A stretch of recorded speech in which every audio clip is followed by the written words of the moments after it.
Magesu akagal magesu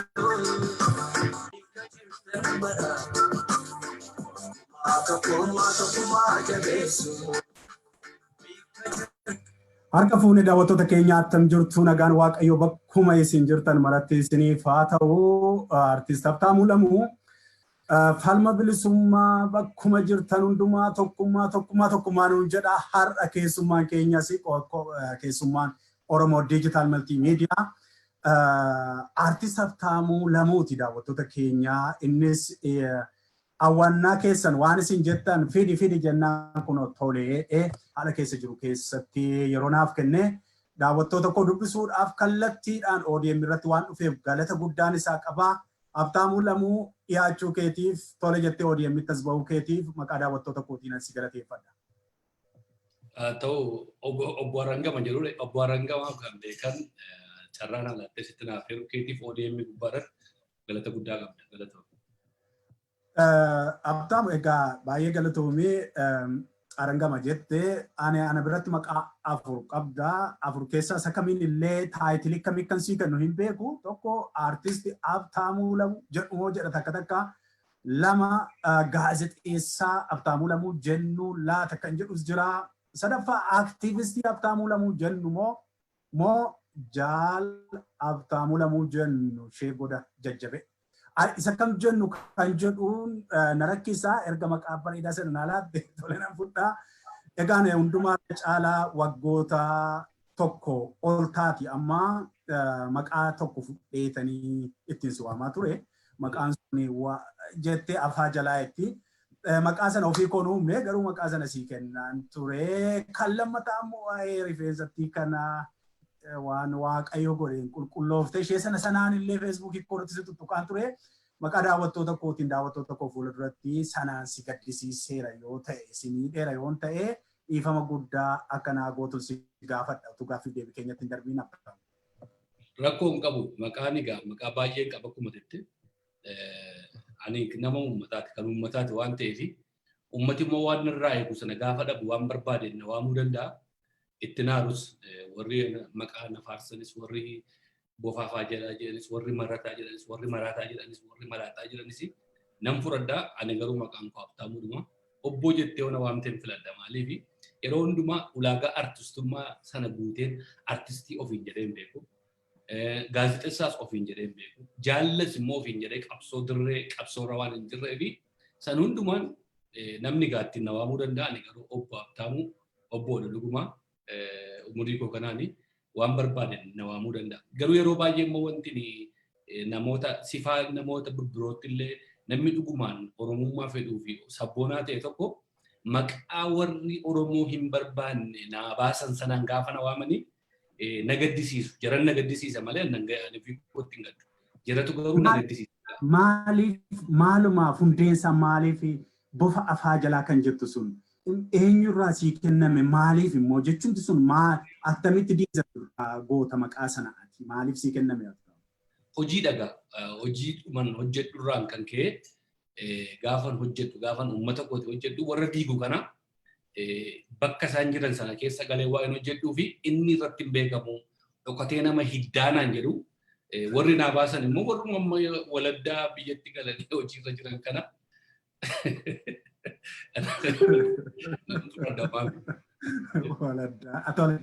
Baay'ee galatoomi isa amma irratti mormii irratti qabu tokko waa'ee ulaagaa sanaa hin guutuu kanaa hin guutuu sanatu naan galle.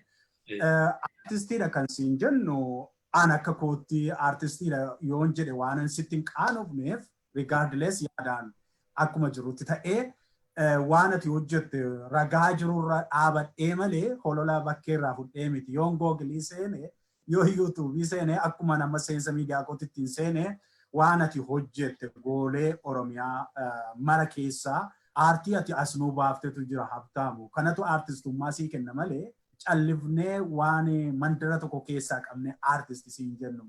Waan gaazexeessaa immoo ani sababan qaba waan gaazexeessaa siin jedhu dhugaa keen dhoksu jedhee hawaasa uummata kootti dubbadheera dhugaa keen dhoksu tokko waan qaanqee showwe kana yeroo dheeraaf hin hordofaa ture garuma biyya kana ergan dhufeeyyuu ofiisitti ol ba'eera carraan alaattee sarara caalaayyuu qabsaa'ota hangafan namoota jajjaboo namoota gurguddoo yeroo ati fiddu miidiyaa tattaaffii mataa ofiitiin ofirratti hirkatanii as baasuun waan salphaamti ammoo haala ati koomediidhaan haala ati bashannansiisaa haala akkaataa ati itti waa ibsatu mataansaa gaazexeessitoota warra leenjii yuunivarsiitii qabnu gurguddaa gadi miti akkaataa ati itti viidiyoo edit gootee dhiyeessitu hundi amma miidiyaa yaalaa jirra kwaalitiin miidiyaa keetii mataansaa kan ofii dubbatura waan ta'eef gaazexeessummaa sanaa itti leeyya'iin inni kan biraan waan jaalaa suni dhugaadha har'a biyya ormaa jirta waan dandeessuun qabsaa jirta amma qabsoon bifa geddarateera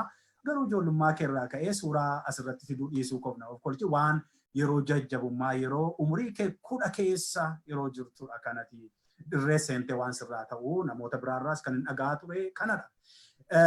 Kanaafani jaalamoo gaazexeessaa moo aartistii moo obbo moo eenyu jedhu tarreesse kun aktivistii jedhu moo kan jedhu kanan tarreesseef kanaafi aktivistii kanan jedheefis immoo quuqama qabdaa quuqama kee immoo ibsattaa waan baay'ee dubbata kanaafi maqaa baay'ee qabda kanaan akka ati ittiin of jajjuun iyyuu barbaada malee akka ati itti leeyyaatu waan ani hin barbaanneefan kana jedhee biyya keenya namootni keenya wal dhaadhessuu waan hin beekneef wal cabsuudhuma waan hin barreef wal rukutaa oolla malee siin jechuufi baay'ee ulfaadha aktivistummaa irraan si gaafadha.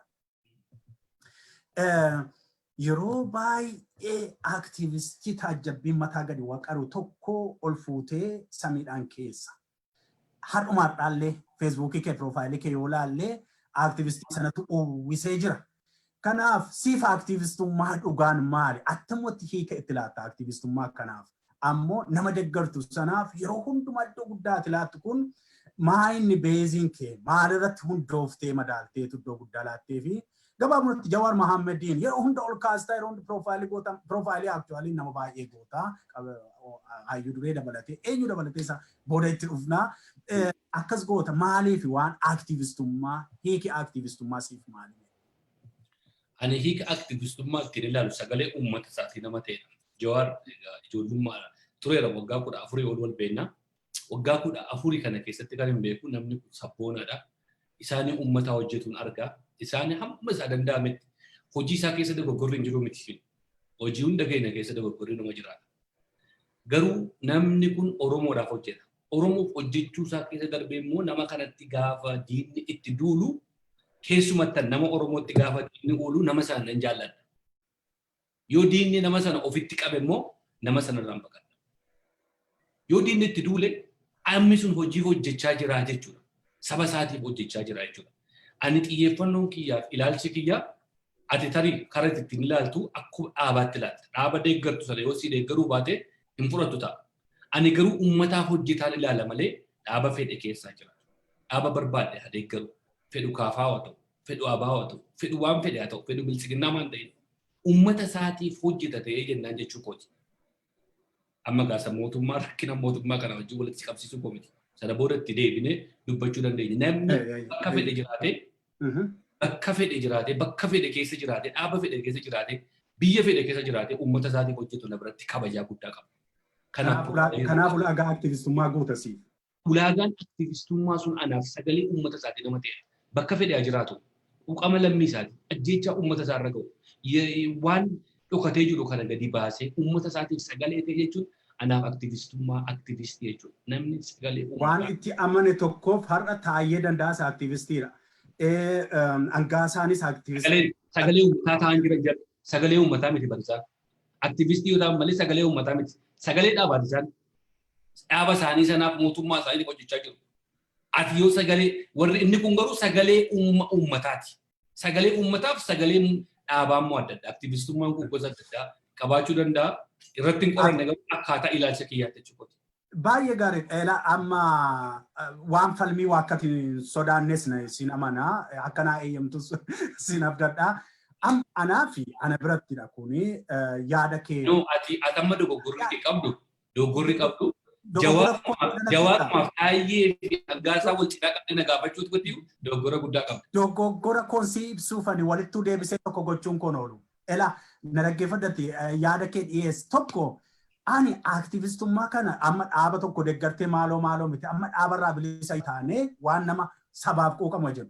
waggaa 14 asiifan beeka sabboonaadha gaafa ati jettuuni achi deebi'ee tanan immoo bara 2009 yeroo itti sabboonummaan beyond repair jedhuudhaan sabboonummaan namaa kennamnaan inni ankeetii kun waggaa 14 kun dhugaan. Waggaa 5 dura immoo warra Gimboot Sabaattii wajjin warra Amaaraa wajjin dhiichisuun sabboonummaa namaa kenna taanaan hiika sabboonummaa kee keessa deebinee haasakattaan. Amma waa tokkoon immoo hubadha. Namni tokko akkan itti taayee fi nama ati faarsitu kana walitti fidu hojiidha balbala hojii irratti hojjetan. Inni suni qacaramee biiroo fudhatee taayeen sun jechaadha. Hangaasaa maaliin kuni biiroo argatanii maal argatanii dhaaba itti amanan tokkoof wacabbaraa oolu. Inni kunis hojii idilee isaa godhatee maallaqa itti funaannatee mana biyya alaatti itti bitatee isa alaammoo gurguratee biyya dhaqee Finfinneedhaan miliyoona hedduun bitatee keessa taa'ee oofisii banatee hojii idilee isaarra nama jiruun yoo lakki sabboonaadha aktivistiidha jetta ta'e ana biratti hiikan qabu. Aktivistiin anaaf dantaa sabaatiif ofirraa selfless isa faranjiin jettu utuu of hin qusatiin of kennee sabaaf. Ammaan situ aktivistummaa naa guutamanaaf. Maaliif? Namarraa funaantee ijaarta miti waan hojjettu kana miidiyaa ijaarta. Namarraa fuutee miti kan aartistii taatee viidiyoo yuutuubii keessa nuu naqxee tola teenyee itti gammannu kana. Kanaaf isa sana quuqama ani jedhu isa ati selfless of irratti hirkattummaadhaan ofirra dabartee sabaaf yaaddura. Isa kana ittiin hojii banachuudhaaf kan gootu inni sun professionalismii tanii kaan professionaalii jechuun ittiin galii funadhee galii sana nan dhaabbadhee organizationin dhaabbadhee ittiin jireenya jiraadhee jira akkuma barsiisaan barsiisuu akkuma maaloo jedhu. Kanaaf ulaagaa aktivistummaa yookiin quuqamtummaa sana naa hin guutu jedhuufanii. Ilaali atamma dogoggora keessatti argaa jiru tokkoffaa jalqaba jira kana fuutee sareedhaa fi farda wal qixxeessuu jechuudha. Jechuun jara kanatu akkasiin jechuu koo miti. Warra kana wal qixxeessitee wal cinaa qabdee haasa'u sun dogoggora. Inni lammaffati immoo jechoota OPDO fi jechoota dur OPDO'n jettu biyya keessaa abaawoodhaan jettu akka godhatanii biyya alaa dhaqanii Oromoo gurguratanii wuskii bitatanii mana bitatanii jettu ati immoo amma isuma deebistee jechaa jirta. Tokkoffaan qabsoo Oromoo dantaa xixiqqoo akkasii mana abidda tokkoon gubatu qorqorroo aksidentiin tokko argatee karaatti caccabu waan hin taane nyaata mana fincaanii ta'uun qabsoo Oromoo wajjin wal cinaan madaalina. Nama tokkoon garuu muqee qobsi siifan xumuraa. Yommuu garuu mana bitatee achi bitatee kana godhatee wuskii dhugee foon nyaatee diimine waan akkasii sammuu akkasii keessa jirta taateenaan nama wajjin jiraatu. Inni lammaffati immoo maal biyya Itoophiyaa jedhamtu keessa jira biyya sabaaf sablammoonni 88 jiru keessa. Oromoon rakkina qaba. Rakkina qabnu kana dallaa ofitti haxxarree Oromoo duwwaa wajjin mari'anna taateenaan eessa ga'uu hin dandeenyu. Gimboo sabanii wajjin dhaqee hojjetu, seexanaa wajjin hojjetu, lammii biyya sana keessa jiru wajjin hojjechuun dantaa Oromoo haga dabarsee ilaalletta akkasittiin ilaala. Lafa rakkinni mootii biyyaatu maal jedhe beektaa bara urjii irratti waa barreessaa ture. Maaliif afaan Oromootiin hin barreessu afaan Amaariffaa duwwaa jennaan anni jedhennaan lolli koo waraabessaa wajjin ta'e afaan waraabessichi beekuun waraabessicha taasisa. Ani ofitti goonee dhuma yoo ammatu dandeetti afaan Amaariffaa qabaanne sila har'a ani fadhe utuu afaan Amaariffaa hin beeku siin hin beeku ofii kootituun afaan Amaariffaa sirriittan dubbadhatee miidiyaa afaan Amaariffaan banan ture afaan Oromoo irratti iyyuu intinaan jedhu maaliifi rakkoo Oromoo duwwaa keessa osoo hin taane rakkoo biyyattii keessa jira. Gimboo sabanii bira bilchiginnaa bira maal bira dhaqee hojjechuun isaa sun dantaa Oromoo dabarsee kenna jennee fudhachuu qabu. Maaliif ijoon marii keenyaa har'a baay'ee waan ta'eef si tursuu waan hin barbaanneef garaagaraatti si kutaa garuu si nukkaamsu miidiyaan kun miidiyaa bilisa akka ta'e atis kana dur dhagaa turte namni hunduu irratti bilisa ta'e yaada isaa akka ibsatu kanan waan eeyyamamu. Ilaame nama ammas keessa deebi'inaan jetta malee anaan dantaa dabarsee amma kennetti erga jette dantaa erga achi dhaabattee bar dantaa sana kennaan erga waraana nun barbaachisu jettee lagaa waan jirtu guuruudhaa fi holola bantee bar sabboonummaan sun iddoon itti dhufu. Cabiinsa har'a keessa jiru ilaaltee hojii isaan hojjetan ilaaltee aktivistoota kanaa ati isaaniif iddoo guddaa laatte taanaan tole falmii guyyaa biraa godhan isa kana abtaamu yoo. Ammas egaa bakka utuu dabarsinitu ilaali wafoon barnuun barbaachisu of course jedheera viidiyoo jira miti. Waan jedhe sanatti immoo har'a itti fakkaatee yommuu sanatti namni dogoggoriin hin jiru. Hojii isaa keessa dogoggorri hin jiru sin jedheedhaan jalqaba. Inni iyyuu ani qulqulluudha anaa manaa jechaa jiru. Otuu kana ta'e rabbiyyuu nu barbaachisu. Ilma namaati nuti. Hamma keenya dogoggora. Anis atis hin dogoggorra. Dogoggora keenya irraa barachuun immoo barumsa. Nu hayyuudha namni kun. Dogoggora isaa kaleessaa irraa baree waan kaleessa jedhe irraa baratee sirraa immoo har'a immoo lakki akkas miti akkasii kaleessa akkas nu godhani afaan nu goomsanii har'a kanarra jira jedhee gaafa deebi'u isa kaleessaa dhuma fuunee madooshaa mataa keessa lakkii dheengadda akka jette taqa goone nama dhabaa deemna. Oromoon nama dhabaa deemna. Okkee kaleessa dogoggortee ta'ee obboleessa koo baga sii galee har'a immoo wajjin hojjenna jettee tarkaanfachuu qabda. Isa bara 90 akkas jedhee barreesse mataa keessa qaa. Yeroo jetti galee woboon nu barbaachisu jedhe mataa keessa qaa gochaa gaafa deemtu namuma luuzii gochaa deemta. Ofitti hin fiddu jechuudha. Ani gaa kana keessaa dammaquu qabna. Kana keessaa ba'uu qabna. Garaa bal'achuu qabnaan jedhan. Ilma namaa ta'e namni hin dogoggorre hin jiru. Haati manaan kee har'a yoo isheen haadha manaa qabaattee waa bal'eessite inni riitaa of bira. Haadha manaa koo lammaffate akkas hin godhini. Garuu kana booddee akkas ta'e jettee gorfattee jireenya haaraa waliin jiraata. Bultii kee salphaatti hin diigdu. Wali facaasuu hin qabnu. Wal diiguu hin qabnu. Gurbaan kun dargaggeessaa umuriin isaa xiqqoodhaa humna guddaa qabaa. Gaafa asii dubbatu hin jeeqa. Diin hin jeeqa. Itti gargaaramuu qabna. Waan inni kaleessa barreesse waan inni kaleessa jedhe xiqqoo tokko itti mukuune mataa keessa wal dhaabee ollee siinis bor akkas godhu. Anas bor akkan nu godhu. Darabee dhufa wanti kun. Erga dogoggora jiru kabajaadhuma dogoggora fudhataa ukkaamsaa tuulaa deemna erga ta'e dogoggorri sun ijaaramee eessaan akka nu ga'us argaas turre kunoo keessatti kubnees wajjin wal'aansoo wal qabaa jirra. Bayeessa itti deebinan jedhe malee falmiin kun falmii salphaasitti hin fakkaatiin utuu jiraatanii aktivistoota warra ofiin jedhan warra bakkee kanarra jiru wal waamne aktivistummaa kanarratti qophii hojjennee dhugaatti ulaagaan aktivistummaa lafa taa'uu qaba waan jedhuun qaba.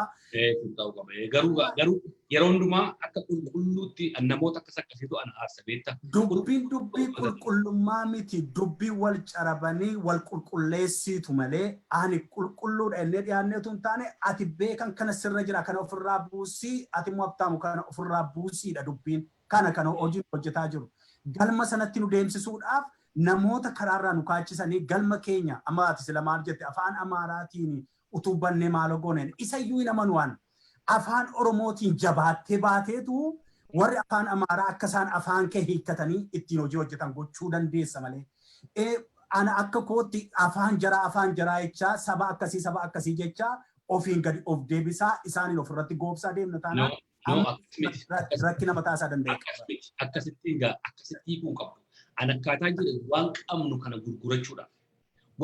kana gurgurachuudhaaf rakkoo keessa jiru kana himachuudhaaf har'a ajjeechaa Oromoo irra ga'aa jiru kana afaan Oromootiin waadhaan barreessaa jira. Fakkeenyaan sii fudhachaa jira. Osoo afaan Amaariffaatiin barreessine sabaaf sablammoota biraa fira horachaa deema. Ergaan keenya salphaatti wal ga'aa deema. Abtaamuun lamu wanti gurguramu waan baay'eedha. Chaayinaan mi'a gurgurti amma siyaasa iyyuu dhiisitti. Chaayinaan afaan Ingiliziitti rakkachaa hin jirtu bara. Afaan Chaayinaa irra keessee dinagdeedhaan addunyaa kana koontirool gootee biyya kanatti aansitee lammatarra yookiin immoo tokkoffaarratti ol baate. Waan qabdu afaan keetii yoo nagadatte yoo barbaade ati yoo warra qaroomanii maallaqa guddaa qabanii uummata gabrummaa keessa jiru gaa wal cinaan qabite amma akka ilaalu. Kana yeroo baay'ee fuunee fakkeenyi kana fudhe jabaa giddii jaallatu ati jabaattee baanaan faranjiinuu afaan kee barachuudhaaf dhufti maali jarri kun jarri ka'an kun jarri ciman kun jetti kanaaf afaanuma nafxanyaa sanaanuu gororuun nu barbaachisu kan jedhudha yaada koo maal ankoo kabajamu kabajama garuu Chaayinaa suni Chaayinaa qabeenya qabu meeshaa koo barbaadde bitachuu barbaadde dhiisiin jettee afaan seetti barreessite. Nuti sanarra jiru rakkina keessa qabeenyi sun asii eegala. Rakkina keessa jira rakkina keenya akka namni nu beekuufi. Anyways of taane nuti aadaa sila yoona ati aartiin keeyyuu muuziqaan keeyyuu si miliyeenerii godheedha utuu of taane jalqabuma seetaappii sana sirreeffannee afaan keenya gabaa addunyaatti baasuu dandeenyeera ta'e humnoomne. Kanaaf sirba of taanee jalqabne jechuudha. Of taanee jalqabneetu argitee of taanee jalqabbiin keenya bayeessa irraa dabe beektaa galaana nu fuudhee deemu kaayyoo galaanaa nu fuudhee deemu guyyaa keessa kan dhufte kun immoo kaayyoo sana maqsiteetu dhattee doonii sana dhattee halagaatti laattee ittiin nu gaabbisiiste sana falmiin koo itti deebina. isa sanarra nan tursin. Wanti guddaan ani har'a ODM irratti gingilchaa itti hatuuf si gingilchuudhaaf iddoo kanatti si fide barreeffamti kaleessa dhiifama jette kanaatu mataa taate duree dubbii taate bakkee kanarratti namoota meeqa kuma hedduutu laayik godhe meeqatu anaaf wannoo jedha nimeenuu dhiyeessimee waan dubbatu argina maaluma ta'e siin jedhu ani beeku akkatti sabichi si hubatee akkas kan jedhu yaada wayii jette dhiifama jette dogoggora bara jireenya kootti hojjedhe keessaa waggaa 2 dura bulchiinsa Dr. Abiy deeggaruu kooti tiishartii hojjedhe sagalee waraabee fi katabee isa deeggareen ture deeggaruun koo saba koorra du'atu dhaabata jedheen malee faayidaa kamurraa argadhee miti faayidaan kamillee gaafadhees miti jechuun lafas maalis gaafannee jechuudha ani du'aa fi hidhaa garmaleetu uummata kiyyarraa dhaabata jedheen ture hin taaneef har'a garuu ajjeechaa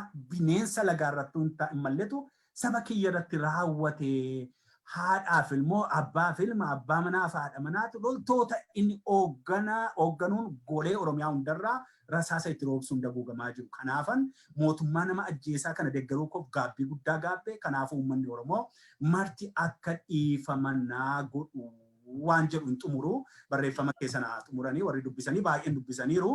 Akkas kan jedhu keessumattuu waa'ee tiishartitti kana itti deebina waa'ee tiishartittiisi kana jette maalirraa kaateetu dhiifama gaafattee durammoo maaltu si deeggarsiifnaan ati mootummaa kana deeggarte Habtaamu kun gaaffii uummataa waan ta'eef si gaafatte. Yeroo waa'een uummataa ka'u miira guutuu walitti dhaga'ama jechuun anyways obsi qoosee. Aizo. Ayya galatoom jaarsi maal jedha beektaa jaarsi udaan nyaatee nama hin nyaachisa jedhan namoota biraafis fakkeenya ta'a quuqamni lammii keerra irra ga'e waan Oromoo irra ga'e xiqqoo miti umurii makootii kaasee kan hin beeku keessatti kan hin guddadde jechuudha. Kana gaa yeroo hammaataa sana keessa bakka tiyyaanne keessa bakka Oromoo waa yaanne keessa warra nu ajjeesaa warra nu hidhaa cabsaa turan keessaa immoo akkuma yeroo darbe gingilchaa marsaa 8ffaa irratti hojjedhe warri uummataaf quuqamu jedhamu tokko ba'uu isaanii jechoonni isaanii haasaan isaanii gaafa dhufu baay'ee laphee na furate keessumatti pirezidaantii yeroo sana kan turan obbo Lammaa Magarsaa jechuudha. Haalli yeroo sana ture baay'ee cimaa ture baay'ee hammaataa ture jechuudha. Guyyaa guyyaatti namni du'aa jira. Guyyaa guyyaatti namni ajjeefamaa jira. Mootummaadhuma sana keessaa immoo namni afaan Oromoo dubbatu gadi ba'ee quuqama uummataa kanaa qeerroon shokor keessaa miti qeerroon jedhanii gaafa dhaadatan sana dhuguma Oromoo irraa kana booda du'atu dhaabbata. Haati Oromoo hin boossu. Oromoon qeerraa hin baqatu. Barumsa malee hin hafu. Akka bineensaa hin adamfamu kan jedhu kuni baay'ee natti dhaga'ameen gammadee nan fudhadha dhibbaa dhibbatti. Jara kanan deeggare. Duukaa bu'ee. Nan leellise. Deeggara salphaa miti baay'een faarsa. Waan namni sodaatu OBN faaratti interview ta'u waan namni sodaatu keessa gale. Yeroo waan tokko murteeffadhu ittiin qaanfadhu ittiin saalfadhu. Waan an godhu sanallee hin uffadhu. Harka lafa jalaatti waan an godhu. Fuulduran godha. Guyyaa tokko hogganoota OPD wajjin wal quunnamee hogganoota sana wajjin haasa'ee min kan inni sana godhaa ture. Qulqullummaa koo haadhi Oromoo kana booda hin boossu. Ijoolleen Oromoo kana booda hin ajjeefamanii. Qe'een keenya qe'ee gaddaan ta'u. Dargaggeessi Oromoo mana barumsaa ari'atame mana hidhaa keessatti hin caccabu. Miilli irraa citu, harki irraa citu, iji hin jaamu jedhee kun gammachuudhaan hin jedha kana simadde. Utuman eeguu har'a boru iftaan gaaffiin Oromoon deebi'a, gaaffii afaanii jira, kan Finfinnee jira, kan eenyummaa jira, kan aadaa jira. Hamma kana eegaa ture waggaa lamman kana ajjeechaan isa durii caalaa hammachaa ture. Dur nama Oromoon hin beekan ajjeesanii morma irraa kutanii bakkee keessatti gatan hin agarre. Mootummaa kana keessatti hin argine. Bakka hojii isaarraa qabanii morma irraa kutanii haadha manaa dhaqanii mana fuulduratti ajjeesuun ijoollee mana keessaa fuudhanii bakkeetti ajjeesanii waraabessi hin nyaataa. warruman deeggaraa turetu kana gochuu isaanii gaafa argu natti dhaga'ame. Dhiiga uummata kanaan natti mul'ate. Ijoollee manaa baafamtee bakkeetti ajjeefamtaa jiru kanan natti dhaga'ame. Warra kanan deeggaraa ture hin jedhe nan rifadhe. Irriban dhabe qaama na gube. Afaanan kaleessatti faarfadhetu natti dhaga'ame. Tiishartiin kaleessa uffadhetu natti dhaga'ame. Waanan kaleessa jara kanaaf iyyaa ture natti dhaga'ame. Dhugaa akkuma barreesse sana dantaa tokko jara kanarraa barbaadee jara kanaa wajjin wal quunnamee biyyatti hin galle biyyatti. Hadeeggaruyyuu malee biyyatti hin galle. Galeen shubbisne. Har'a miti bara wayyaanee sana keessa iyyuu galaan ture. Amma garuu shakkii ani yeroo sana hubadhe keessa waraanni bilisummaa Oromoo bosonatti hafuun sunis immoo na shakkisiise. Ijoolleen sun bosona keessaa utuu isheen corroqa keessa bultu, utuu isheen agabuu bultu, ani Finfinnee keessa dhaqee hin bashannanu jedheen dhiisee hafe. Haga waraanni bilisummaa Oromoo galuutti hin galuu jedheen hafe. Namni hin galin naa jira. Eenyu caalaa simannaa naaf godhamu utuu hin galee nan beeka. Waan dantaa namni argachaa jiru unumaan argadhatu hin galee nan beeka. Poostaadhaan naa ergutuu hin taane dhaqeen fudhadha jetti. Garuu fedhiin koo sanan ture. Kaayyoon koo sanan ture. Mul'anni koo sanan ture. Mul'anni koo haadha Oromootuun boo'uu kana booda. Qe'een keenya qe'ee gaddaan ta'u. Maatiin keenya hin gaddu. Haati Oromoo hin boossu kan jedhutu natti dhaga'amin wanta kana deeggaree har'ammoo gaafan taa'ee ilaalaa jiru dubbiin isa kaleessaa caalaa hammaataa jira. Dubbiin isa kaleessaa caalaa. Kana caalaa maal agarta gaafa? Akka rama reettii qalu, reettii illee bargaafa qalanii morma seerraa kutanii qofaatti hin baasan. Muranii machumatti ajjeesanii ergi gogaa irraa baasanii booda irraa garuu ilma namaa morma irraa kutanii qaamni iddoo biraa jira, mormaa gadi iddoo biraa jira. Kana arguu caalaa wanti nama qaanessu maaltu jira? Foon jara kanaa nyaachaa waan hin jiru natti fakkaate. Dhiiga dhangala'aa jiru wanti jiru kana waan dhugaa jiru natti fakkaate. Uummata kana deeggaruun, jara kana cinaa dhaabbachuun, jara kana harka rukutuun koo. Kanaafan uummata Oromoo dhiifama gaafate. Namoota dogoggorsee akka waan kana deeggaramu godhe hedduu jira nan beeka. Namni ana dhagee deeggaree jira. Ana duwwaatu deeggare miti. Oromoon gaa persenteejii yoo lafa sii kaa'u baadde namni hin deeggarin hin jiru. Ani garuu akkuma jalqaba sii mammaake sana jaarsi udaan nyaate nama nyaachiseeran kana fakkeenya namootaaf ta'a jedhee gadi ba'ee kana godhe. Aktivistoota keenya jira, artistoota keenya jira. Hundi keenya nutti fakkaate kana keessa galle. Garuu wanti kaleessa nutti fakkaate karaa sirriirra jiru. Waan kaleessa yaadne sun sirriirra jiru. Har'a callisnee yoo ilaalle garuu dhiiga dhangala'aa jiru kan nuti. Dhiigi dheengadda wayyaanee caalaa har'a dhangala'aa jira. Har'a guyyaa guyyaatti namni du'aa jira. Sammuun namaa tarsa'aa jira. Rasaasa morma namarraa muraa jiru. Miila muraa jiru. Mucaa xiqqoo mucaa waggaa 7 agarteetta miila irraa jire. Kana arguu caalaa wanti nama qaanessu maaltu jira. Kanaafan uummata koo dhiifama gaafadhe ammallee irra deebiseen dhiifama gaggaafadha. Dhiifama akka Oromoon naa godha. Ani Oromoon dhiifama gaggaafachaa jira malee dhaaba siyaasaa Oromoon dhiifama gaafachaa jira. Uummata Oromoo. Baay'ee galatoomee Abtaamu haalli ati itti ibsitu mataan isaa miira keessaa nama galcha. Waan Oromoon keessa jiru yeroo ati akka kanatti keessaa gadi buutee baay'ee namatti dhaga'ama. Har'a mataasaa har'umaadhaa sar'umaa jiru kana kan kana gochaa jiru kana yeroo itti jedhamu keessaa ati garuu hin beeknaa dantaati barbaaddus yookiin waa tokko akka hin jirre eenyuyyuu beeka hojii ati gootu keessaa yeroo baay'ee bifa koomediitiinidha wanta ati waan baay'ee dabarsitu. Egaan yeroo sana keessaa egaa gaaffiidhuma namootaa ta'eefanii ammas deebi'ee si gaggaafadhaa.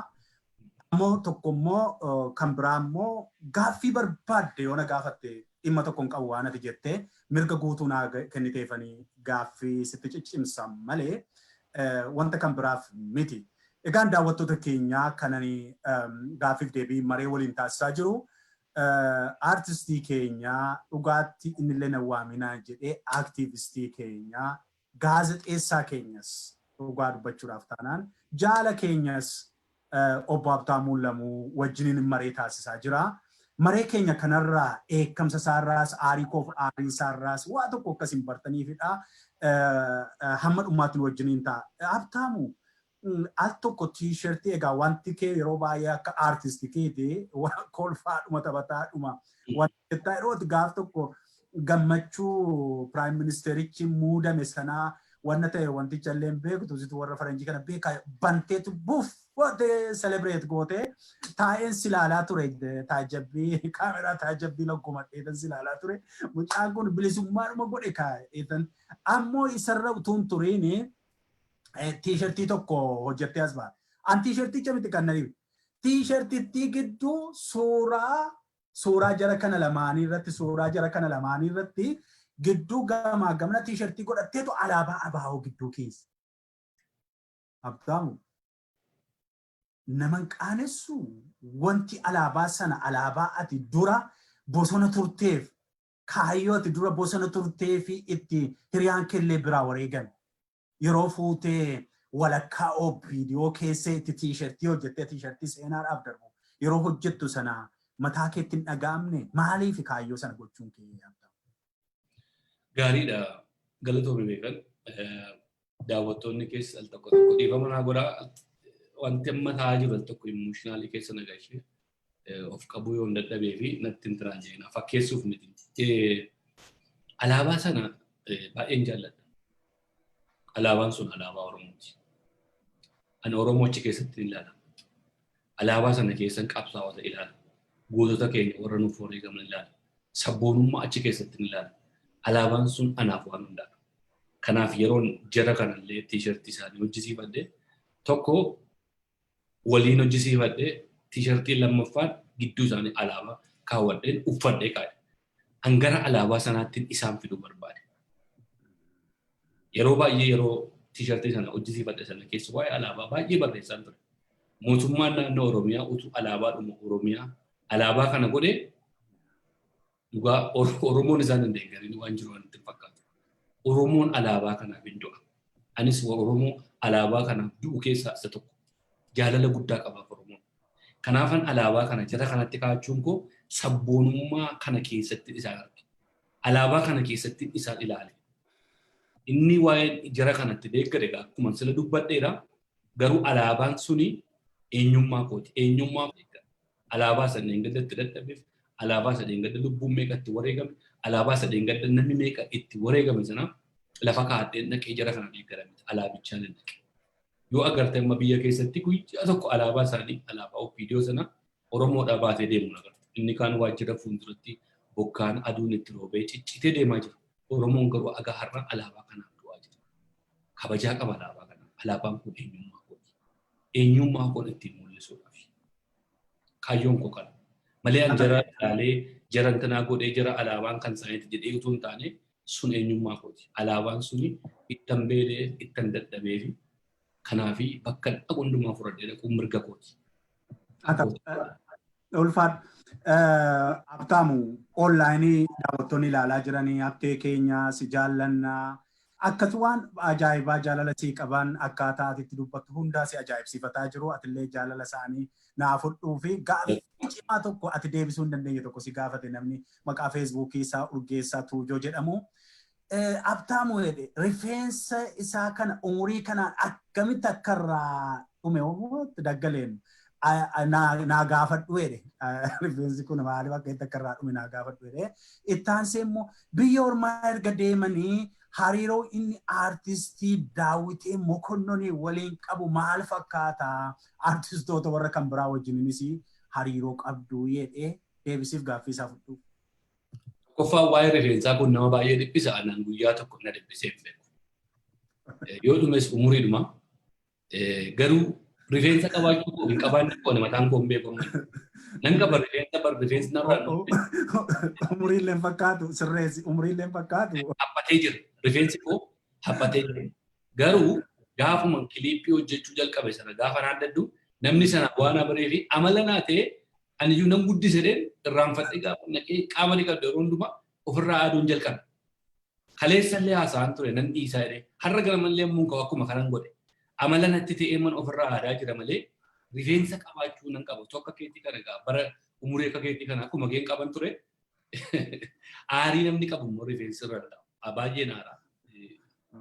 Waan hedduun natti dhaga'amu waan ta'eef ani waa'ee rifeensaa lubbuu Oromoo meeqatu du'aa jira waa'ee rifeensaa dhiphadhee guyyaa tokko waa'ee rifeensaa waan natti fakkaata. Maaliif akka Oromoo waa'ee sanaaf akka dhiphatu hin beeku. Kan hariiroo akka natti fakkaatutti dhiphinas natti hin fakkaatu qoosaadha. Akkaataatti siin qoosnutu jecha arraba kan biraa gaafa sii dhabnu mataa sanaan si hamannee tuttiin gabaa ifanna malee hamma kanatti si dhiphannee yookiin jibbiinsa keetiif illee natti hin fakkaatu. Akka kanatti bira dabarsan. Hariiroo artistoota biraa wajjin qabdaa kan jedhu of jajuu natti hin fakkaatu namni akka hariiroo artistoota wajjin qabu jira jedhee nama. Artistii Oromoo keessa. Baay'een hariiroo qabu. Baay'ee keessumatti iyyuu duraan yeroo biyya deemaa ture lafa hin jiru artistii 5, 6, 10tu jira. Baay'een hariiroo qabu. Gara balleessa. Namaa nan bilbila. Yoo naa bilbiluu baatan yoo nan bilbilaaf. Namni waliin bilbilu waliin dubbisu jedhee sitti maddu jiru. Artistii biyya keessaa biyya alaa baay'ee wal dubbisa. Keessumatti iyyuu Daawwitiin Mokonnoon rakkina baay'ee waliin agarree mana isaatti qabamee mana hidhaa galee seenaa baay'ee waliin qabnaa hirphaa Tottoobaa baandii gadaa keessa warra turan Haayiluu fa'aa Muktaar fa'aa Abbabee Abbushuu fa'aa kanaa wajjin hariiroo qabna. Artistoota warra amma ba'an kana Adnaan Maammed fa'aa artistoota amma warra haaraa dhufan kana keessa immoo kan akka Abbush Dallaqee fa'aa Hacaaluu Hundeessaa fa'aa wajjinis hariiroo baay'ee cimaan qaba.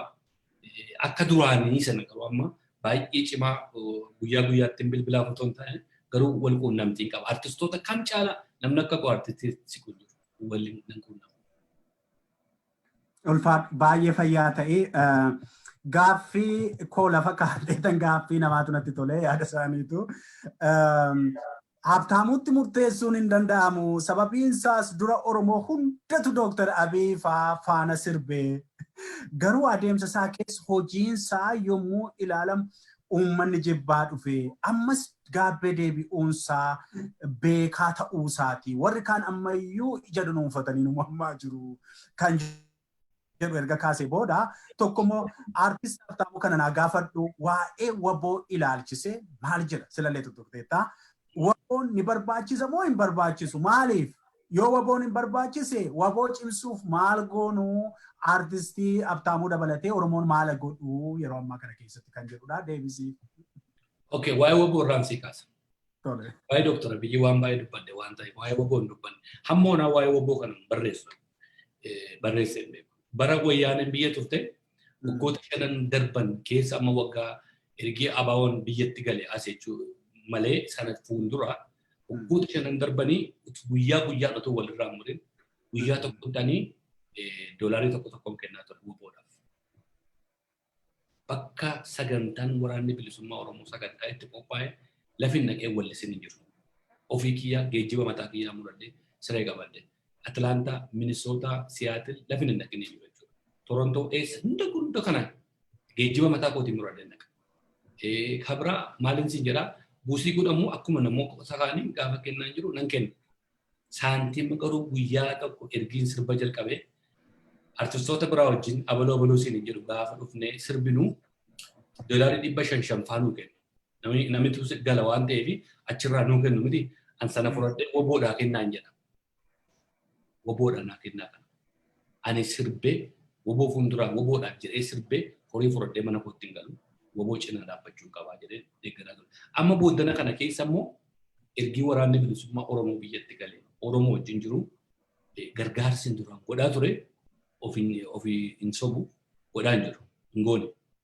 Waa'ee waboos immoo wanti haasa'uu hin barbaannee fi ani biyya alaa kana jiraadhee jireenya gaarii keessa jiraadhee ijoollee Oromootiin dhaqanaa lolaa jechuun natti ulfaata. Yoo hin danda'e dhaqee hin godha malee yoo hin danda'e anis duukaan dhaqee bu'aa malee as taa'ee dhaqaatii naa lolaa dhaqaatii akkas ta'a dhaqaatii na cabsaa jedhee jara kana ergachuu hin danda'u. Kanaaf ani yeroo baay'ee waa'ee isaanii harka namaatiin abidda qabachuu hin barbaadu. Harka qeerroo harka ijoollee kanaan abidda qabachuu hin barbaadu. Gargaarsiin immoo dhaabe immoo waboon kan uummataati uummata keessa jira uummata qaba waan ta'eefan amma irraa dhiisee gara fuula duraatti immoo nagaa wadaneenaan gargaarsa waboodhaaf mitiiti waan barbaadeef iyyuu nama kennina kennuudhaaf duubatti hin deebi'u. Kan akkuma kanatti bira darba. Barbaachisummaa waboo'e koorsi maaliif hin barbaachisu? Nama qawwee qabutu nama sibiila baatutu akka sibiilaa ulfaataa jedhama. Kanaafi sibiila qabaachuun sibiila baachuun waa ofirraa ittisuudhaaf gaarii waan ta'eef jiraachuun isaanii baay'ee itti gammada. Hedduu galatoomii dhugaa baay'ee galatoomii egaan abtaamu gara xumuraattan illee si ariifachiisuudha. Yeroo baay'ee waa tokko walitti qabsiisee gaaffii kan koo fi kan nama feesbuukii asirraas walitti qabsiisee si gaafadha. Waggaa lama haa ta'u beeku OBN irratti biyya alaa kana interviyuu taate. Yeroo jijjiiramni amma reefu akka OE keessa yeroo wanti ta'e tokko keessa booddee immoo namni lamaan sadan arfan tokkos biyya alaa kana keessa interviyuu ta'aa turan. Ani gama kootiin miidiyaa abaluu irratti maa dhiyaattee sana miti falmiyaan si nama gaafate malee afaan isaa dandeenyaan miidiyaa Chaayinaa sila jenne irratti yoo dhiyaanne waa'ee Oromoo dubbanne baheessuma. Yeroo kana biyya alaa kana iskaayippiidhaan ariifattee jijjiirama sana akka waan deeggarteetti dubbataa turte. Miidiyaan suni miidiyaa OPDO, miidiyaa boqqolloo, miidiyaa maal osiin jedhu waa'ima miidiyaa sanaa xinnoo hubannoo jette dubbadhu. Inni kan biraan Lammii Moosisaadha. Abiin dhuguma Oromoodha seetti immoo jedhaa anyway siin dubbisa waan inni jedhee peaceful transitioniitu akkuma hawwame dhufa seetee deeggaraa turte. Ammayyuu Lammaa Magarsaaf sooni deeggarta. Yeroo tokko tokko Leencoo Lataa qulqulluu ani Waaqayyo biratti dhugaa nan ba'aaf jettee turte bara 2016. Ammoo kan dura fiigee galee PPT yookiin biltiginaa jechuu isaati. PPT makame obbo Leencoo Lataatii fi Diimaa Nagaooti. Mee leencoodhuma kana akkamiin nuuf ibsita jedhii naa gaafadhu jedhe Lammii Moosisaa egaan waa'ee obbo Leencoo Lataa. Beektaa waan baay'ee ibsuu hin dandeessaa. Yeroo baay'ees waa'ee lammaa kana OPDOota kana keessa bulchiinsa Abiy Ahmed mormitu iyyuu malee ati obbo Lammaa Magarsaa immoo akka waan inni quuqamaa addaa tokko socho'uudhuma dadhabee fakkeenyaaf waraana amma namoota fixaa jiru kana kan hoogganaa jiru isumadha obbo Lammaa Magarsaati. Wanti kun waliin dhiituu siin jedhanii achumaan immoo sitti tolees waa'ee hayyuu keenya leejendii keenya jenna nuti siyaasaa obbo Leencoo Lataas yoo achuma waan dubbattu jiraate achuma immoo waa'ee obbo Lammaa Magarsaa addaa ijarri kun waan siin jedhutu dhufee waa'ee miidiyaa OBN sana wal qabsiisiiti waan nuti waan nu jettu jiraate. Eeyyee galatoome waa'ee OBN irratti dhiyaachuun sadarkaan si jalqabaa. Ani akkuma sila siin jedhe waan kanaan dura godhe hundumaatti waan qaanfadhu hin qabu.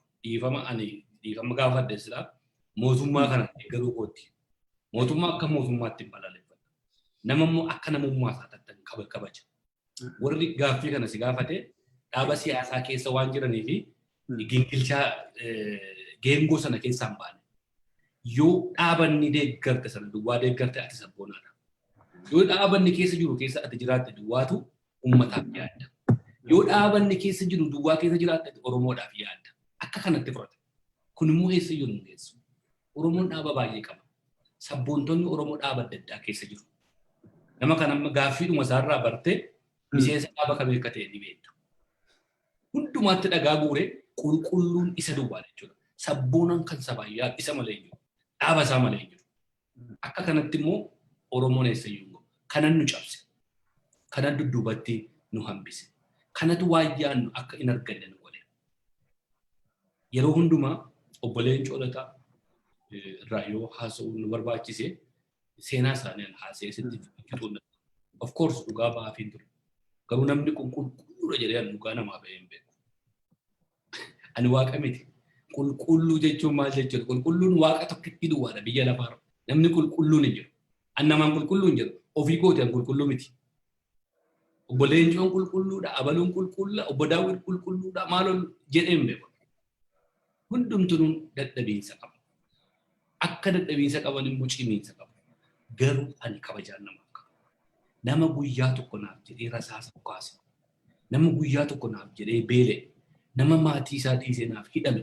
Nama Oromoodhaaf jedhee rakkina argate. Nama Oromoodhaaf waa godhee ana biratti kabajaa guddaa qaba. Yeroota kana har'as kabajaan qabaaf. Obbo Leencoodhaaf kabajaa isa ammana lafaa ka'een galateeffadha waan isaan godhaniif uummata Oromootiif. Tarii siif hin ta'u ta'a. Siif namni ada jirtu hoogganuma hayyuu duree kee duwwaadha siif sabboonaan.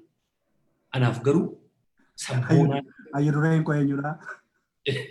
Siifis abbaa si gaafate sanaaf jechuudha. Ani ilaali gaa Habtaamuu jechuun kanaan adda ba'an namootarraa. Wanti adda na godhu kana. Geengoo sana keessa hin jiru.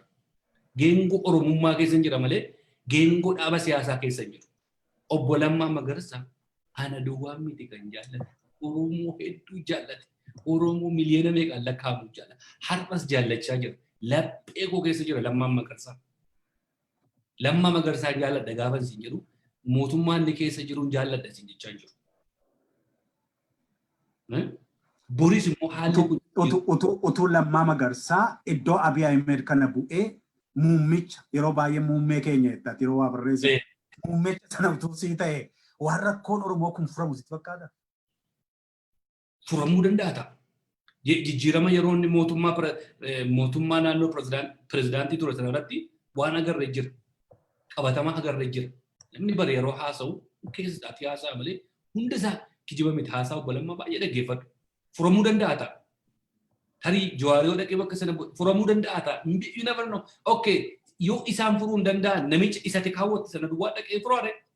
Nama ati mudamte duwwaa, nama beekamu mure duwwaa, mudate duwwaatu yoo achi dhaqee furama jettee hin yaadda yoo ta'e kun dadhabiinsa. Ani namarratti utuun taane kan koo sirnarratti. Abiy Ahmed mataansaa sirna tolfamee dhufe sana keessa waan jiruuf garatti nu gargaaru dhabee laata waan jedhu yoo al tokko tokko nan shaaka. Darbee immoo Lammaa dhumti Magarsaa iyyuu tarii amma yeroo haati ilmoon abbaan manaa wal faana mormi cutee hojjetaan mootummaa Oromoo tokko qaroon Oromoo tokko ciccitu jarri kun dhala namaati jedhee yaadaani du'a kanatti gammadu jedhee yaada.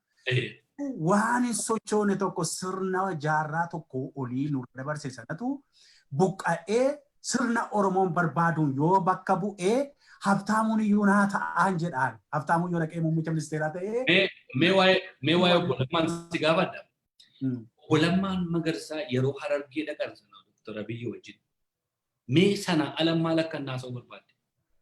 Waan biyyoo irratti haasa'e sana ala mee maal haasa'u? Ani jechaa hin jiru dhaggeeffadhu haasaadhuma bara. Atis haasaadhuma jirta. Haasaadhaan nama baay'ee nu gowwoomse. Atis haasaadhuma irra jirta.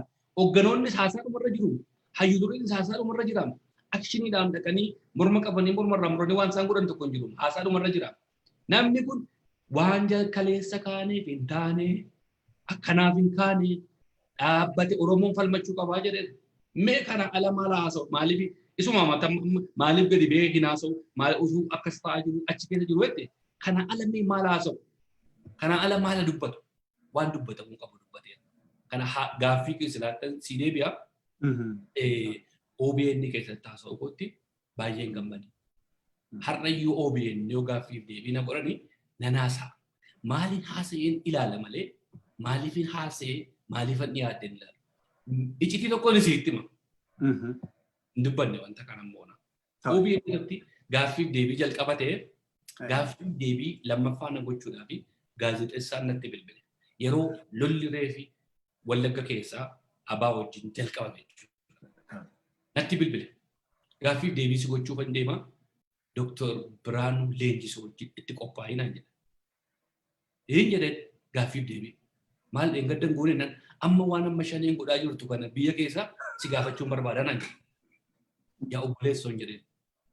Lammaa maaliif deeggarta? Abiyyii maa deeggartee na gaafadhu malee waan shaneen godhaa jirtu godhaa hin jirre akkati kana booddee na gaafattu hin barbaadu. Please halte shakamme takka. No, hin barbaadu. Agartee hin barbaadu waan akkasii nan gaafate. Galatoomne. Jedheen gaaffiif deebii sana dhiisee Dr. Biraanuu yommuu sana haaseera. Maal akka naase arguu dandeessaa kanaan keessa ba'e. Nan beeka taargeetii keessa si kaa'anii ani kana keessa nama galu miti.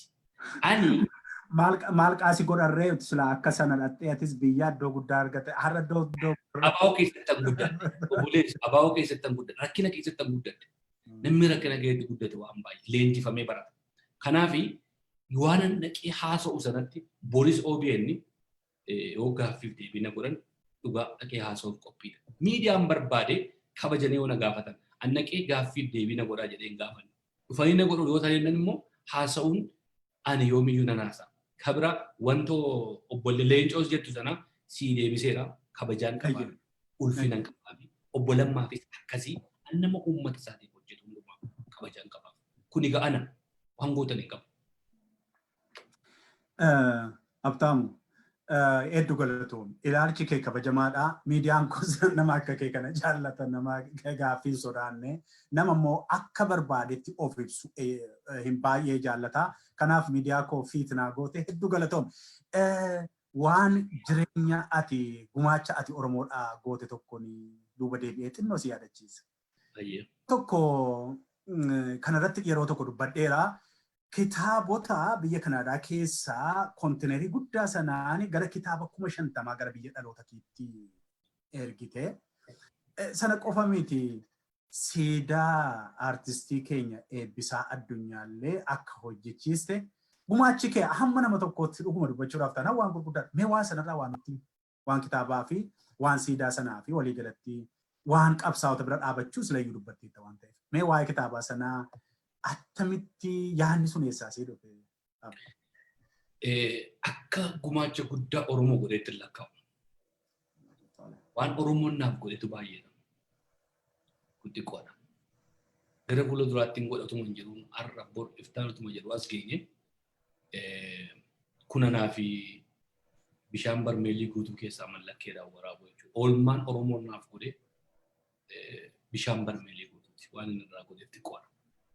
Bakka har'a jiru kana ani qabsaa'ota meeqatutti wareegame Oromoo meeqatutti rakkate iskoolarshipii argadhee DV argadhee ispoonsara namni maatiin na godheen dhufe otoo hin taane qabsoo Oromootiin hin dhufe as jedhamu bakka namarra taa'ee si taasisuu kana dhiigatutti dhangala'e.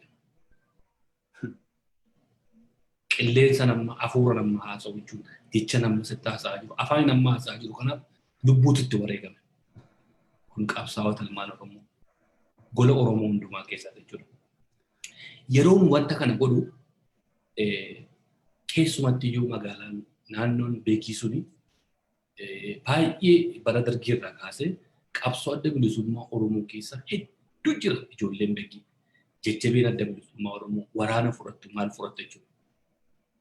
Lolli naannoo sana waan tureefi naannoo Gidaamii beekii kana keessa waan tureefi manni barumsaallee ani yeroon barachaa ture sana ijoollummaa irraa kaafnee beeknu keessa yeroo itti waggaa tokkoffaa dhaabbatu jira jeejaafaa yeroo itti cufamu jira gaafa lolli dhufu jechuudha.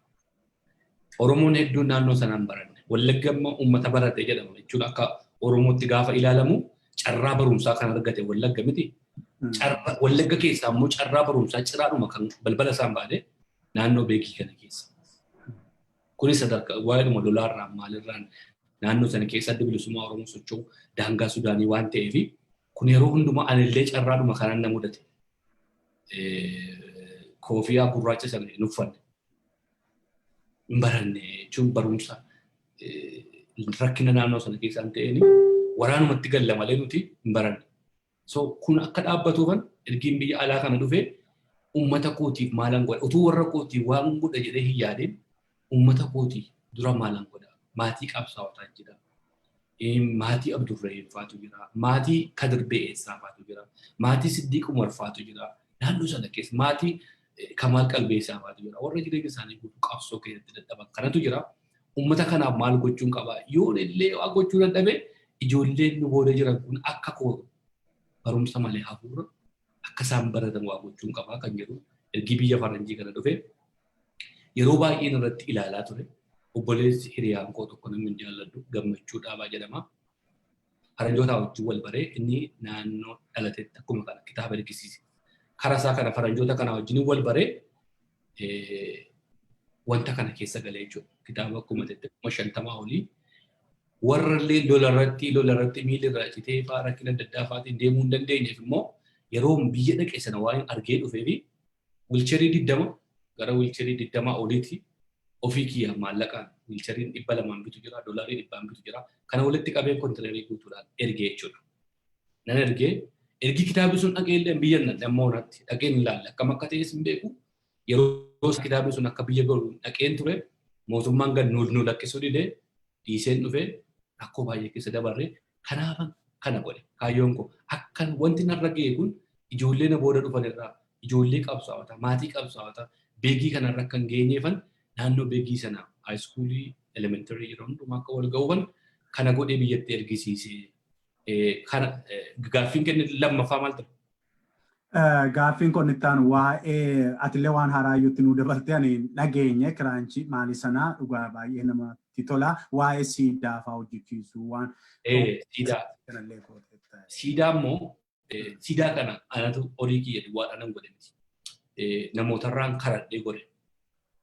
Paaltookkii keessatti bara 2006 waggaa 14 akka kana feesbuukiin hin turre paaltookkii keessatti sagantaan kun qophaa'e ixaa mootiifaa jira achi keessa. Jawaariiluu yommuu sana warra achi keessatti hirmaatu keessa nama tokko ture. Fiixaa mootii fa'aa ture wanta kanarratti goone yommuu sana horiin akka ammaa kana miti gara doolaarii 2,000 ol walitti qabne bilbillillee moobaayiliin immoo yommuu sana waan hin jirree fi Isaayyaas Bulii nama jedhamu as Kanaadaa jiraata. Maatii obbo Buliiti Dambirilloo keessaa beekamoodha.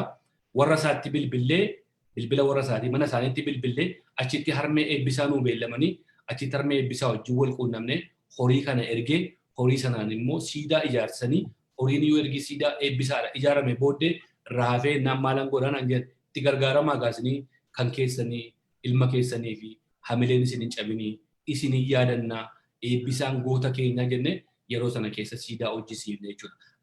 Kireeditiin kun kan kooduwaa miti. Andura bu'ee haa hojjisiisu malee namootumarraan kan kanadhee godheessin jechuudhaaf hin jedhan.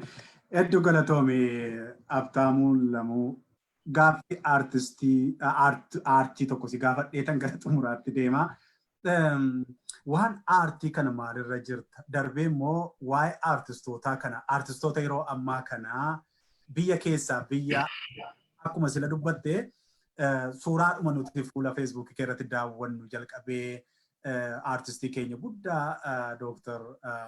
Alii Birraatii kaasee namoota warra durii hamma ammaatti namoota jiran namoonni ati itti simneef hin jaallanne dhugaatti Oromoon hundumtuu artistoota isaan jaallata hin jiru. Kanaaf yeroo ammaa kana waatu jira waan wal'aa tokko artistoonni sagalee keessan waan gadi buustan fakkaattu. Yeroon akkasii hin jiru walumatti waan artistoota keessaa tokko taateef malee ati callisteetta sagalee uummata keetii xiqqeessiteetta siin jechuu koomi.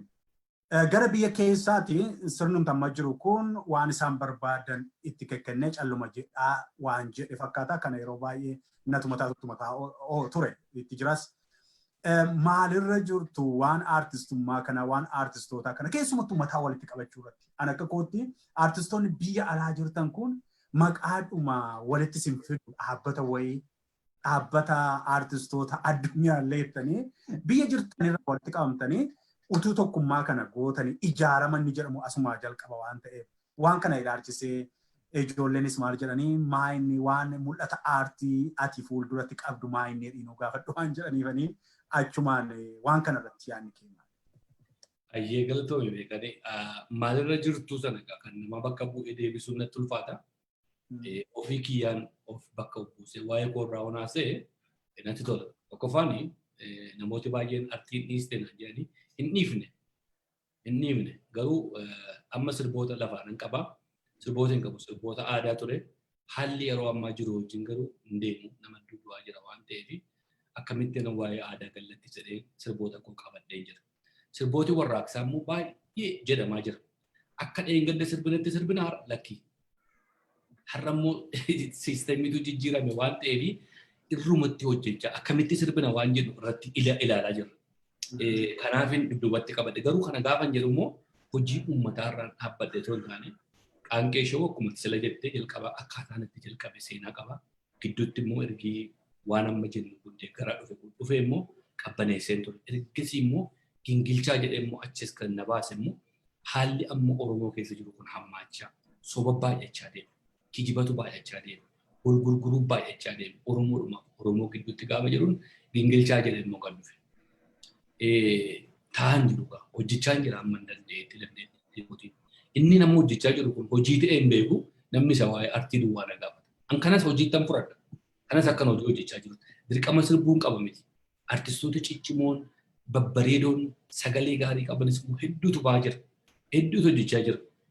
hamma naa danda'ametti garuu sagalee uummata kootii ta'uurra guyyaa keessa saa'itii keessa daqiiqaa keessa waa'ee uummata kootiitu hin yaadin oolee bulee hin beeku.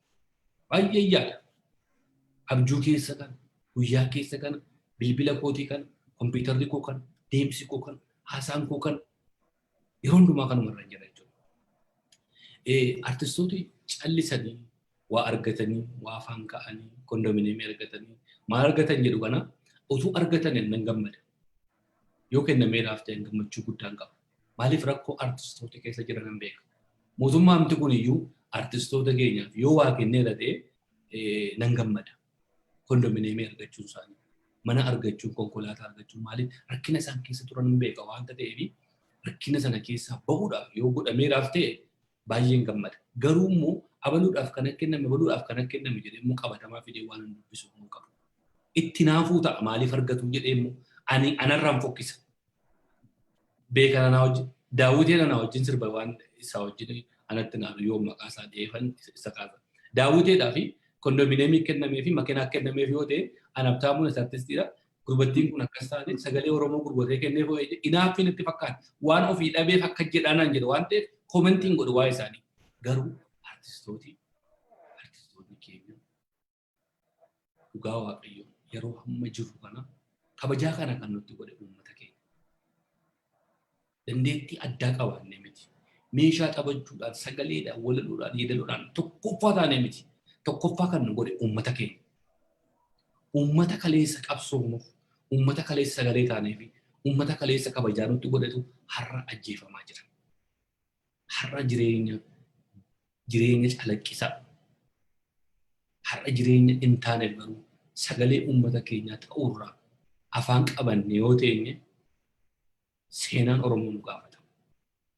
Obboleessi keenya kaleessa mormirraa muramee mormaa gad iddoo biraa jiru foon nyaachaa jiru sun foon obboleessa keenyaa ta'ee nutti dhaga'amuu qaba.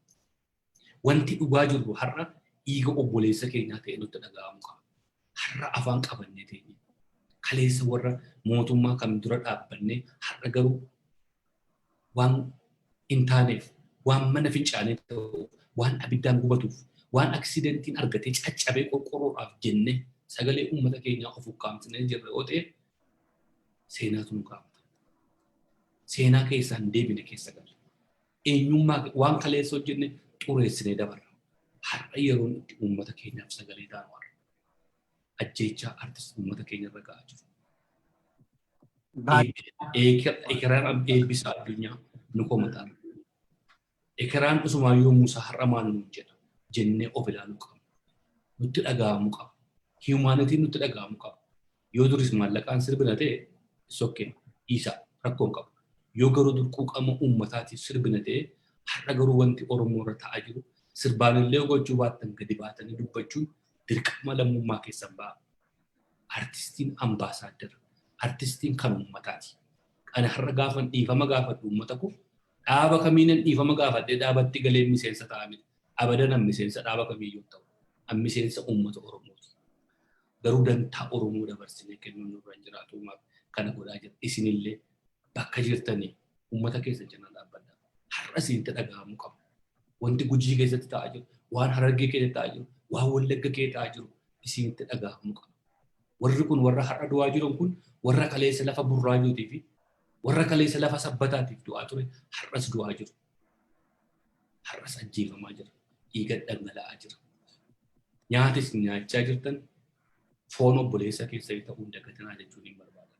Baay'ee galatoomii Abtaamu dhumarratti gaaffii daqiiqaa tokkoon qabaa. Waan rakkoo Oromoon keessa jiru atuu ibsiteetta, bal'inaan ibsiteetta keessumattuu miiraa sana fakkaatuun jalqabarratti kan lafa keessee. Oromiyaa attamiitu sitti mul'ata amma fuula kana duratti akka artistiin akkuma jette artistoonni ambaasaaderoota yeroo baay'ee waan ta'uuf jiru kan nutti himaa ture artistoota utubaa qabsoo kana dhiiban keessaa utubaan qabsoo kana mana kana baatee deemaa jiru utubaa 90 yookiin 100 ta'uu danda'a. Isa sana keessa artistoonni tokko kan biraan tokko waraanni tokko hayyuun tokko warri bizinesii tokko warri siyaasa baay'eedha warri jaarmiyaa kan biraa. Oromiyaa akkamiitu sitti mul'ata ammoo namoonni iddoo isaanii karaa garaagaraa dhiyeessaa jiru. Inni kaani fulbaana 30 booda mootummaan biyyi hin jiru jira. Paarlaamaa diigama biyyan qabdu sana keessa gaaga'amni dhufu salphaa miti kan jedhullee jira. Inni kaani biyya ollaa keessaa qophiin biyya keenyatti qophaa'amaa jiru. Salphaa miti jedha. Inni kaan waraanaan of qopheessaa jira. Inni kaan maal gochaa jira. Waan baay'eetu dubbatama. Kana keessatti Oromiyaa akkamitti sitti mul'ata? Akkuma kana immoo dhaamsa ati obboloota keetii uummata kee jaallattuuf qabdu uummata biyya alaa biyya keessaa qabdu gabaabnatti maa inni daqiiqaa tokkoon sii kenna. Beekan ani raagaa ta'uun barbaadu Oromiyaa akkamiin itti mul'ata kan jedhu yoo ilaalle waanuma amma deemaa jiru wajjin wal fakkeessine yoo ilaalle har'a obboleetonni keenya uummanni keenya yeroo du'aa jiru godinaalee adda addaa keessaa du'aa jiru ajjeechaan haadha Gujii keessatti ajjeefamaa jiranii Wallagga keessatti dheengadda Oromoon callisuunsaa kinoo amma immoo Harargee keessa dhufeera jechuudha. Kinoo amma immoo Tuulama keessa gahee jechuudha. Akkuma kana yoo callisaa deemnee Jimmaa keessas Finfinnee keessas iddoo hundumaa Arsii keessas sababni hin gahin tokko jiru. Yoo garuu har'a Oromoon dammaqee wanti kun dhaabbachuu qaba jedhee gadi ba'ee iyyate waan biraatti nu geeddaramuu danda'a. Har'a Minisootaa keessaa har'a magaalaa guutuun kan jeeqame lubbuu nama tokkittiitiif. Oromiyaa keessaa garuu guyyaa guyyaatti nama 4 haga 5 du'aa jira. Oromoon callisee jira. Oromoon iddoo biraa akka wanta biraa shubbisaa jiran kan sirbaa jira. Quban qabu waan deemaa jiru. Kun immoo borii nan kaaku. Iddoo har'a shubbisiisamu ajjeechaan kun nan kaaku. Harki hanna bale doonuu sosso'a waan jedhee Oromoon har'a Gujiidha ajjeefamaa jiru. Oromoon har'a Wallagga ajjeefamaa jiru. Oromoon har'a Harargee keessa ajjeefamaa jiru. Iddoo amma shubbisamaa jiru kun sababiin nan kaakuuf hin jiru. Kanaaf dammaquu qabna. Yoo kun hin ta'u ta'e borii jeequmsa gadee dhufuudhaaf deema. Ajjeechaan baay'achuudhaaf deema. Waan baay'ee jarri kun warra seena warra xiyyaaraan biyya dheedha. Baadiyyaa keessa nama xiyyaaraan dheedha. Gara jabinni kana caalu hin jiru. Gara jabinni haadha manaa gadi waamanii rasaasaan dhahan hin caalu hin jiru. Jaarsa ajjeesan hin jiru. Ijoollee ajjeesan hin jiru. Morma namarraa muran hin jiru. Kana biraa maal barbaadde? Yoo kun har'a hundi keenya falmachuu waan jechuudha. Ergaa Oromoof maal qabdaaye? Oromoon harka wal qabachuu qaba. Warri kanaan dura mootummaa kana deeggaree mootummaa kanaaf harkadee har'a yoo hin deebi'e namni maallaan jira jettanii yoo qaanfattanii yoo itti saalfattanii jiraattan hin saalfatina. Kun hunda keenya bira ga'e. Wanti kun hin ta'a waan gaarii ta'a jenneeti malee kan deeggaraa turre gadee akkasiitu uummata Oromoo irra ga'a jennee miti. Har'a warri biyya alaarraa biyyatti galees warri biyya keessaas warra kana duukaa shubbisaa jirtanii dhaabbadhaa uummata keessa ilaalaa. Dhiisaayyuu isa uummata dhiyaa. Dhiisaayyuu irraanfadhaa. Iddoo biraa ilaalame waan deemaa jiru. Namicha amma Engadda Harargee keessatti mormarraa murame kun Gujii keessatti jaarsolii ajjeesanii maqaa dhaabaa ittiin balleessuudhaaf ijoollee qe'ee keessatti mucaa xiqqoo mucaa waggaa 7 miila irraa cite sana fa'aa ilaalaa. Namicha harka irraa cite fa'aa sana ilaalaa. Kana deemaa jira.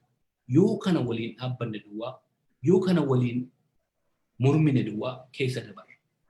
Kaleessa nan deeggare har'ammoo maal jedhee jedha kana balaaleffadhettanii abaddan qaanfatinaatti. Dogoggorri uumamuun nurraa meen kan dhalatu utuu nuti ilmi namaan dogoggoru ta'e waaqiyyuu nu barbaachisu. Kanaaf waaqi nu barbaachise. Dogoggora ofii irraa dhaabbachuun dogoggora ofii irraa barachuun waan gaariidha. Warri kaan immoo Facebook irratti gaafate waa barreessitu anneen gadda sitti himee ture anneen gadda dhaqqa jedhe hin jajjarte akka waan qulqulluu godhan hin kijibu. Hundi isaanii jechuma duukaa turan. Hundi isaanii Oromoo baay'een duukaa turan. Nuti waanuma fuuldura baaneefitu, waanuma fuuldura dubbanneefitu, waanuma fuuldura barreessinuufitu kan keenya mul'ata malee namni jedha kana jedhan dhaabbanne. Namni an kaleessan sitti himee, an kanaafan sitti haaree ture, an kanaafan maal ta'e qulqulluudha gaamma isaan warra kana ilaalina. Kun warra kaan akka isaan dhufanii wanta kanatti uummata isaanii dhiifama gaafatanii uummatatti hin deebine karaatti cufuu godhama jechuudha. Kana gaafa dhiifama gaafannu akkuma sila jedhee ammas irra deebi'ee jira. Boris nan jedha an dhaaba siyaasaa kamiin dhiifama gaafanne. Uummata Oromoon dhiifama gaafanne. Warri dhaaba siyaasaa keessa jirtanii waan an dhaaba keessa dhiifama sin gaafadhe dhaaba keessa itti uffisiitti fakkaatna. An uummata Oromoon dhiifama gaafadhe. Uummata Oromoon Boris dhiifama gaafadhe. Uummata kootiif wajjin sagalee uummata kootii ta'ee hin deemu. Kanuma jechuun barbaada beekamu. Baay'ee galatoomi Habtaamu. Egaan daawwattoota keenya gaaffii bal'aa taasifne Habtaamu lama wajjin dhugaatti yaada inni dabarsaa ture hundumti keessan akka itti gammaddan isin ilaalaan ture kallattiidhaan laayivii.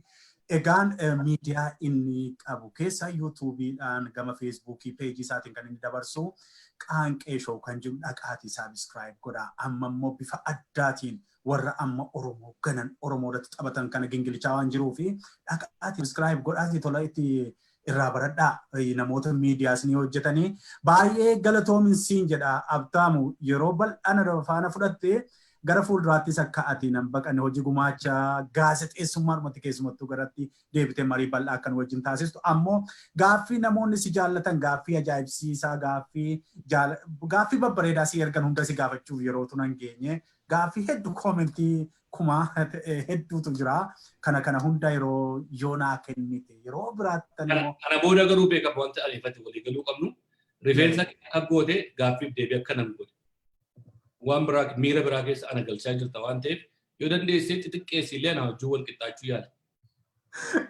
Inaaffaa sila jetteetu dhufe kaalana kun inaaffaadha malee amma wannu tole nan sirreessaa fayyaa ta'ee baay'ee galatoomi Abtaamu sirba isaa falmaa bilisummaa jedhuunan isinii xumura daawwattoota keenya baay'een galateeffadha Abtaamu isinillee kan laayivii irratti koomentii adda addaa gochaa turtan daawwachaa turtan baay'inaan yaada nuu kennaa turtan kunillee akka ani Abtaamuu fiduufillee warri gaaffii na tuttuqxanii innis tole jedhe walumaa galatti hundi keessan galata guddaa na biraa qabdu ODM tuubiin immoo dhaqaatii saabskraayib godhaa achiin isiniin ergaa gama telegiraamiitiinis ODM kan jedhu jira walumaa gala sagalee uummata keenyaa hataanuu fayyaa ta'a ulfaadhaa sirba kanaa wajjin nagaatti.